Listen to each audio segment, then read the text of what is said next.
Hello, welcome to the video this week. I wanted to cover a specific topic pertaining to how things went for me last week. And as you guys already know from my previous video, I did have a weight gain. I didn't share it in that last video, but I'm ready to share it with you now. So without further ado, here is last week Tuesday when I weighed after getting back from the mission trip.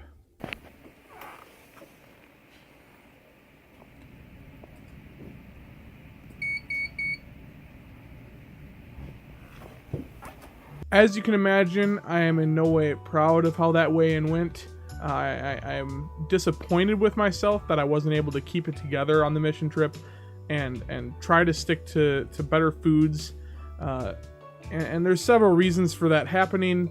One just being that there was no internet for me up there, so I couldn't track my calories as easily. And two, there were just a lot of temptations. I wasn't cooking my own food. I could make a plethora of excuses, but nothing excuses how much I gained in that situation. I was expecting to go up, I was just not expecting to go up that much. I did some things that I tried to regulate how many calories I was eating in a day.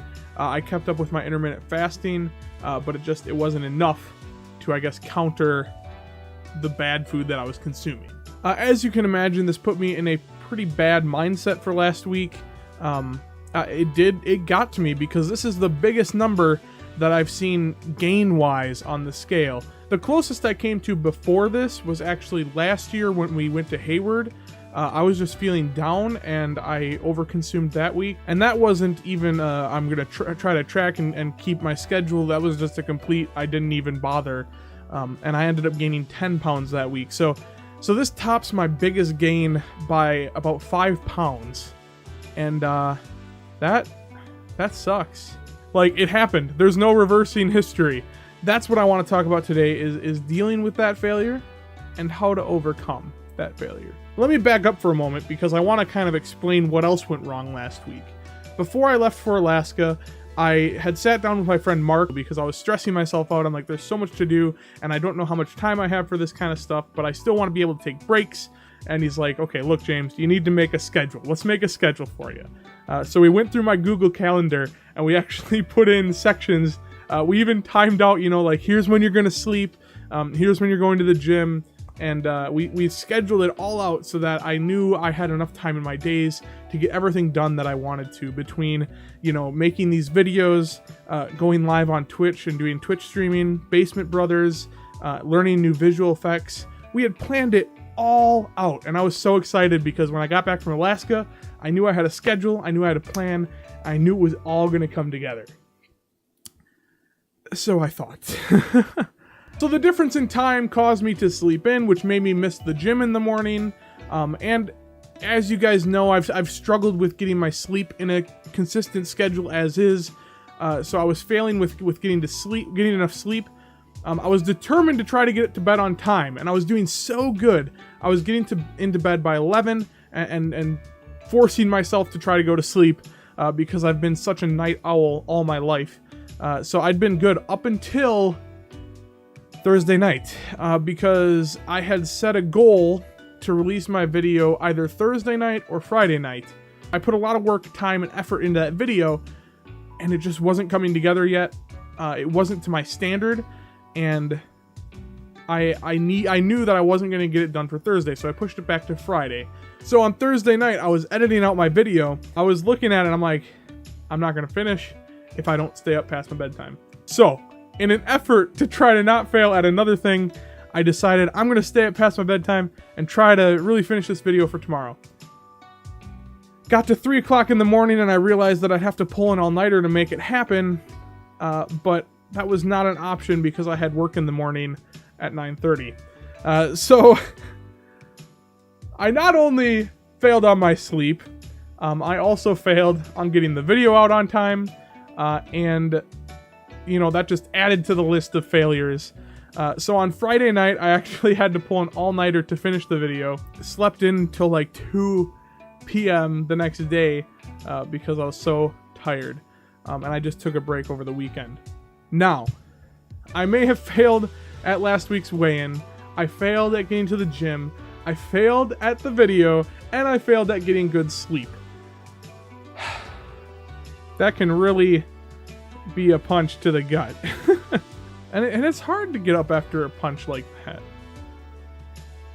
But something that I've learned on this journey, on this weight loss adventure, you could say, or saga, is that no matter how many times you fail, there's always a chance to redeem yourself. I'd actually talked to a few friends last week on the topic of failure since I was having such a hard time with it, and it was interesting some of the responses that I got.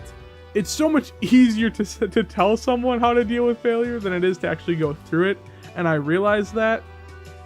But through those conversations, you know, I was able to come up with just a few things that to keep in mind.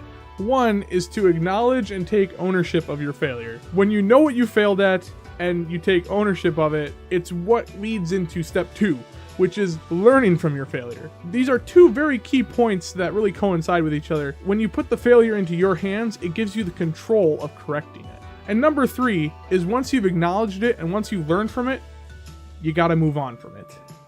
There's no point in dwelling in the past and letting it control what happens to you in the future. Like I said, I think it's important to acknowledge and learn from your mistakes, but to hold on to that and blame yourself over and over and over again is just unhealthy, and you need to find ways to work past that. Personally, I try to laugh it off because I find humor in a lot of things, and just thinking about how much of a failure last week was, I mean, even in some of my streams, you know, I was getting headshot over and over and over again in PUBG, and all I could think of is, man, how does this reflect my week?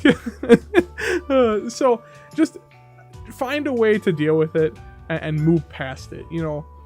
Make new goals. So like this week, I decided, you know, I'm gonna make this week better than I did the last week. I'm gonna at least try to stick to my sleep schedule. You know, set smaller goals for yourself maybe. I did try to take on a lot coming back from Alaska, especially since I wasn't taking into account the time difference. And I think setting smaller goals for myself would have been really helpful in that situation. And that's what I did last week with one thing in particular, and that is my weight loss. I did not let that number on the scale define how I reacted with my diet that I was doing here in the past. I strayed away from sugars again. I stuck to my calorie intake, and I stuck to drinking, you know, only water. And for that week, that's all I did. I wasn't, you know, I failed at getting into the gym. I failed at getting good sleep. But the one thing I did good last week was getting back on a good diet again. And it shows on the scale this week.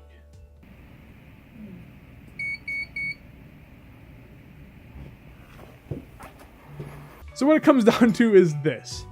If you fail, learn from that failure and then move past that failure, because you never truly fail unless you give up trying.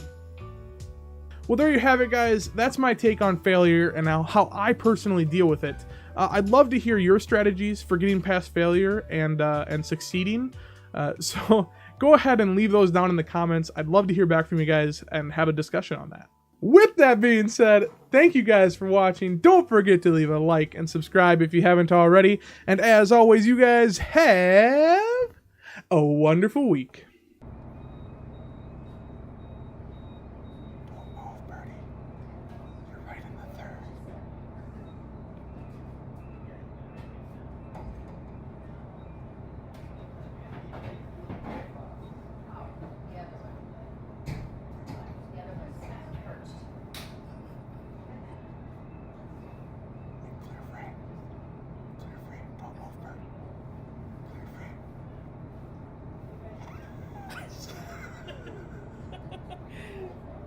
Show it off. You were perfect, little buddy.